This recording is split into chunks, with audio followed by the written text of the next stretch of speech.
3 exhausts, 1 Yamaha R9, and there can only be 1 winner. Join us as we put our bike on the dyno and test all 3 full systems that are currently available for the R9 and figure out which one dominates.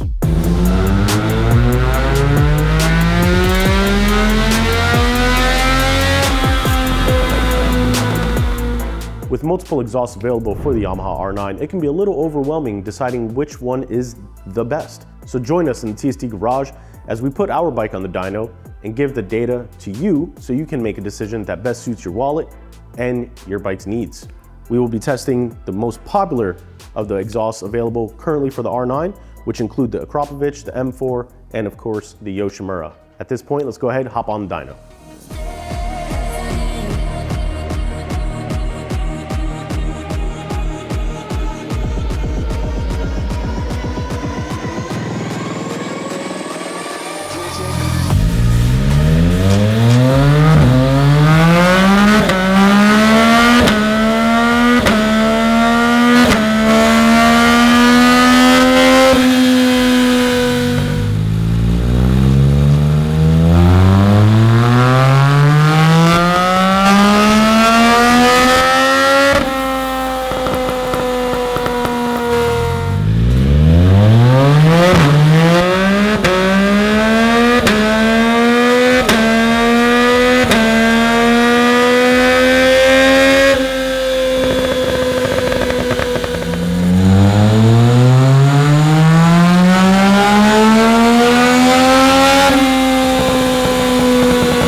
There you have it. As you saw, we were able to install each of these exhaust systems on our R9 and put it through the gauntlet on our dyno.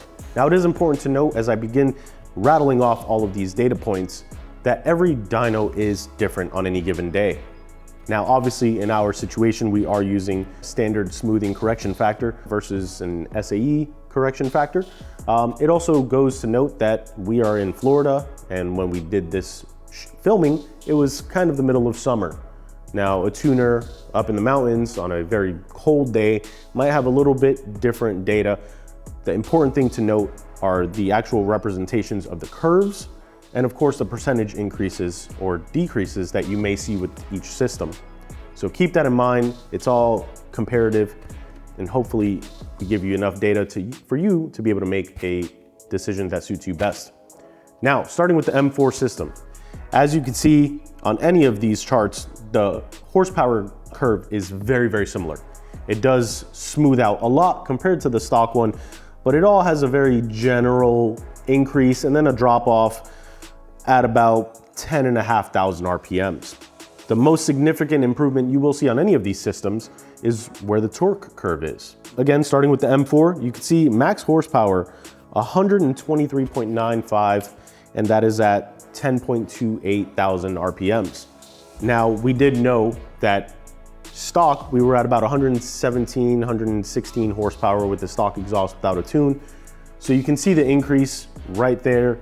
You're getting almost 8 horsepower increase in our current situation. Very smooth power delivery, and the torque curve is actually pretty nice. You see a nice little bump initially, and then it kind of levels off, and then you see a nice bump right around 7,000 RPMs. Keep that in mind as you are digesting this information. And as we move on to the Akrapovic, this had the most significant increase in performance, ending the max horsepower at 124.11 horsepower. So not even a full horsepower above the M4. The torque curve was very similar. On the M4, we looked at a max torque of 71.82. The Akrapovic did present 71.91. So very, very similar. The increase in horsepower was a little bit higher with the Akrapovic, but again, you look at the curve of the horsepower and the power delivery, very similar. The torque curve is where it really gets a little interesting, and that will carry over when we look at the Yoshimura. Now, the Yoshimura had the most increase in torque. It's tough to say what that is attributed to, but we did see a very noticeable bump in the torque curve right around 7,000 RPMs, and then we saw a nice significant bump at about 8.2 thousand RPMs. Max horsepower on the Yoshimura was 123.42 at 10.3 thousand RPMs. So all of this, again, is very comparative. You should be looking at the percentage gains and the smoothness of how each of these systems delivers that power. Now, you as a rider, it's tough to say. Obviously, we all like to think that our butt dynos know exactly what our bikes are doing, but in reality, a difference of a horsepower or even 2 is negligible, especially on a machine like this. Now, on something like the Grom, a Zuma, 1 horsepower can really change the entire scope of how your bike handles and how the power is delivered. But when you're dealing with higher displacement machines, you know, CP3s, inline 4s, V4s, 1 or 2 horsepower, I would be hard pressed to find any rider out there, any casual street rider, and a lot of track enthusiasts that can really find a difference and know which bike has the highest horsepower. It really is about the smoothness and the percentage increases or decreases that you will feel. Now, something that is not as subjective as performance increase and sound preference is pricing. And as we look at all 3 of these systems, it's important to note that we did buy them just as they come from the dealership or from the manufacturer. In the case of the Yoshimura, we did have to buy this other exhaust hanger. The one that comes with the system by default is intended to mount to the passenger pegs. So there was an additional cost on that, something to keep in mind. But looking at the least expensive would be the M4. And we found pricing at about $1,092. So that was the least expensive of all 3 systems. Coincidentally, that was also the lightest of all the systems at 10.6 pounds. Now, moving on to the next data point would be pricing on the Yoshimura and the Akrapovic. Those are one thing, and then their weights actually swap. So as we look at the Yoshimura, we see a price point. It is the highest of the variants we have here at about $1,400. But the weight was only 10.7 pounds, so right behind the M4 system. But the Akrapovic was actually the heaviest, and that rang in at about 11.7 pounds. And we saw a price of about $1,267. Now, this was not the ECE homologated racing line titanium full system. This is just the race line system that is not homologated. So keep that in mind. Between those 2 systems, there is about a price difference of roughly $800.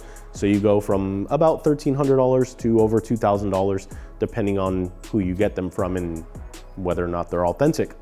Of course, installation of all of these systems is pretty in line with one another. There's not one singular system that was more of a pain to install than the others. So just expect to set aside a couple of hours of your day just to build up having to take your bike apart, install the system, stare at it for a few minutes, and then go ride.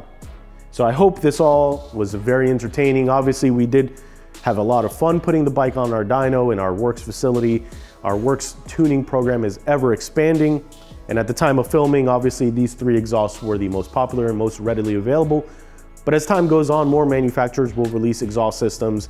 And so if there are any that you would like to see us get in, and I'm not talking any eBay or Temu specials, reputable exhaust systems, comment down below. Let us know if there are any specific things you would like us to test out on our R9 when it comes to exhaust, whether it be a slip-on or a full system. Of course, if you haven't already, hit that subscribe button, turn the notification bell on, stay up to date with everything we have going on out of the TST HQ. For now, this has been Mark in the TST Garage. I thank you all for watching. I look forward to putting another bike on our dyno and giving you all the data that you so much deserve. Catch you guys next time. Ride safe.